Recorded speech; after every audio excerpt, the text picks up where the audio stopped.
കല്യാണം കഴിഞ്ഞ് കൊല്ലങ്ങളായിട്ടും ഭർത്താവ് ആഗ്രഹിക്കണ പോലെ ഒന്ന് മാറാൻ ശ്രമിക്കാത്ത, ഭാര്യ ആഗ്രഹിക്കണ പോലെ അവളെ ഒന്ന് സ്നേഹിക്കാൻ ശ്രമിക്കാത്ത ചില ഭാര്യ ഭർത്താക്കന്മാരുണ്ട്.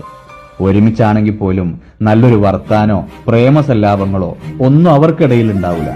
കൂടുള്ള ആള് അതിത്രമാത്രം ആഗ്രഹിക്കുന്നുണ്ട് എന്നൊക്കെ അറിഞ്ഞിട്ടും അതൊക്കെ പാടെ അവഗണിക്കുന്നവര്. പ്രിയമുള്ളവരെ, ഞാൻ എങ്ങനെയാണോ അങ്ങനെ എന്നെ സ്നേഹിക്കണം എന്ന ചിന്തയും കൊണ്ട് നിങ്ങൾ കുടുംബ ജീവിതത്തിലേക്ക് ഇറങ്ങല്ലേ. അതിനാണെങ്കിൽ നമുക്ക് ഒറ്റയ്ക്ക് ജീവിച്ചാൽ പോരെ. ജീവിതം പങ്കുവെക്കാൻ ഒരാളെ നമ്മുടെ കൂടെ കൂട്ടുമ്പോ ആ പങ്കാളിക്ക് വേണ്ടി മാറാനുള്ളൊരു മനസ്സാ നമുക്ക് ആദ്യം ഉണ്ടാവേണ്ടത്. പ്രിയമുള്ളവരെ, പങ്കാളി ആഗ്രഹിക്കുന്ന രൂപത്തില് നമുക്ക് മാറാൻ പറ്റണം. അത് നമുക്ക് കുറവുകളുള്ളതുകൊണ്ടൊന്നുമല്ല, അയാളെ കണ്ണില് നമ്മളെ കൂടുതൽ ഭംഗിയുള്ളവരാക്കാനാ.